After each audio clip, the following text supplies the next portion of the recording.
Well, hello again. I'm Matt O'Brien. This is our third and final presentation for the interpersonal communications class.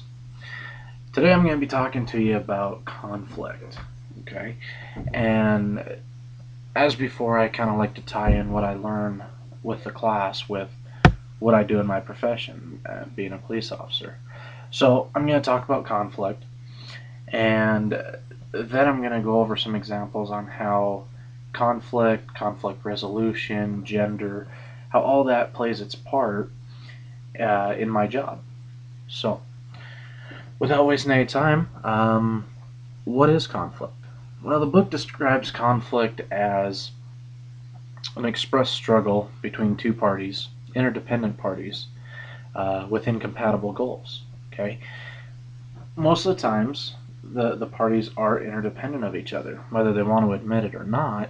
Um, that's why there is a conflict, because they need each other for something.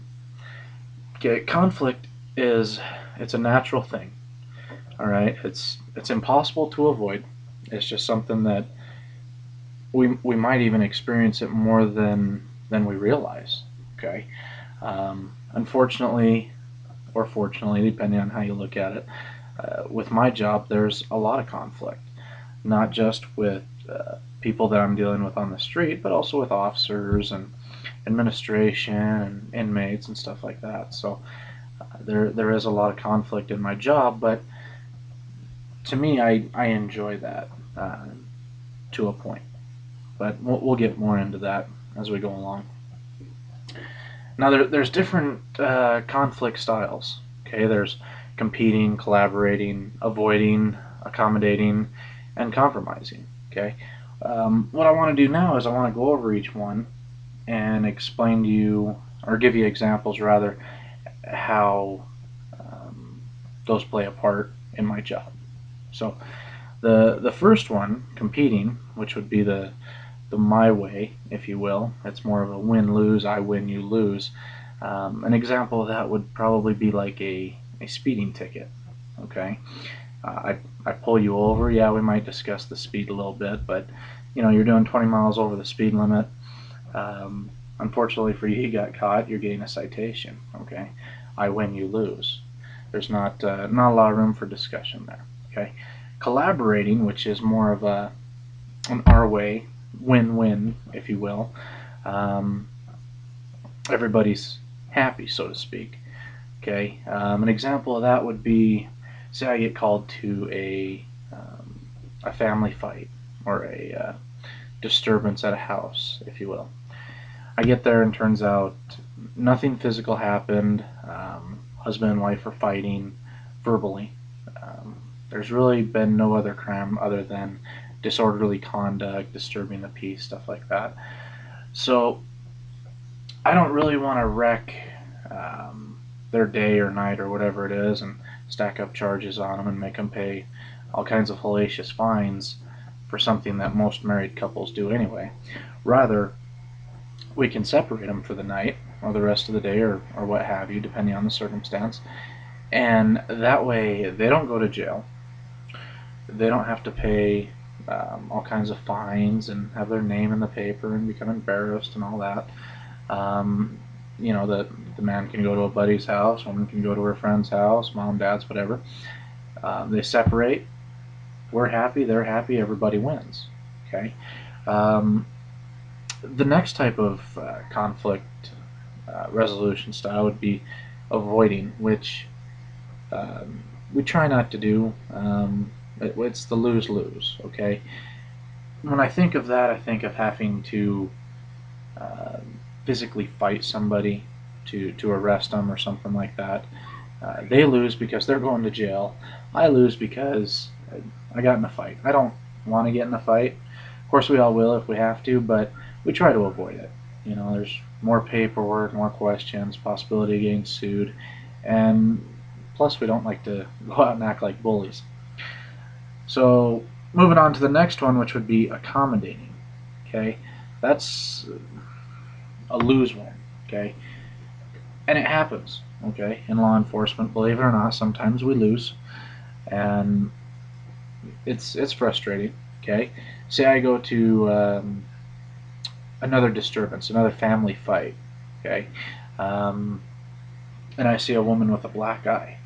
Now, if it's already bruised up and everything, I know it didn't happen that night, but she's obviously got a black eye. Her and her husband are arguing and stuff like that.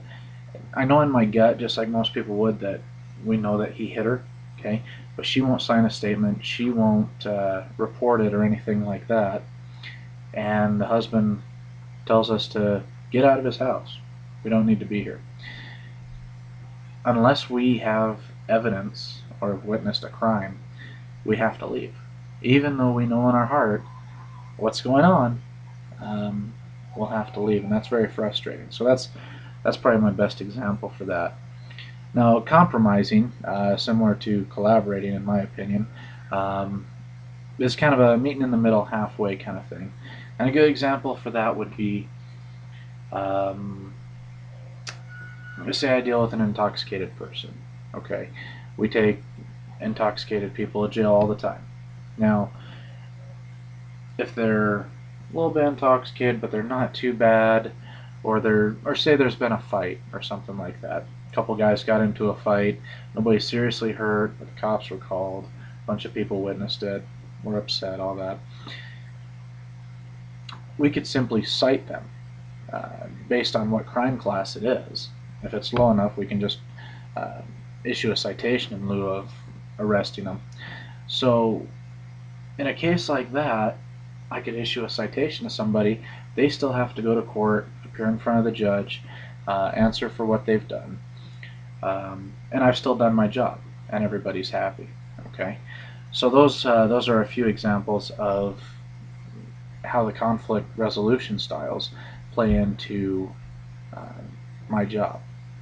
Now, with my job, there are a few things that help and hurt conflict. Okay, one is this right here.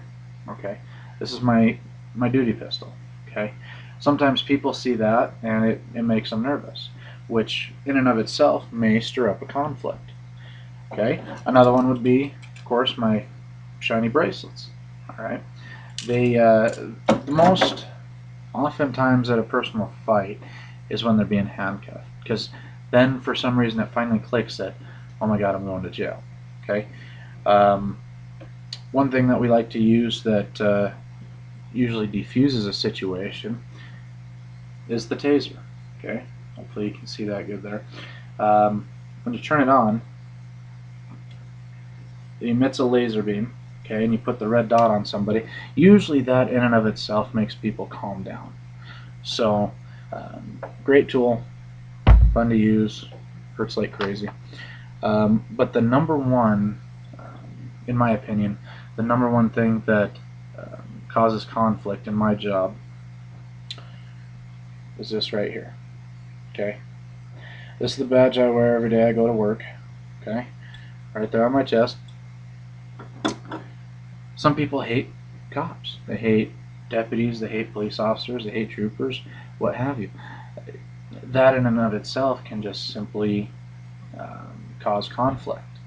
So those are, some of the things that you have to be aware of. Some people just don't like police, so I should be prepared for that. So moving on, kind of going in a different direction, I'm going to start to talk about gender with conflict and how it applies again to law enforcement. Okay,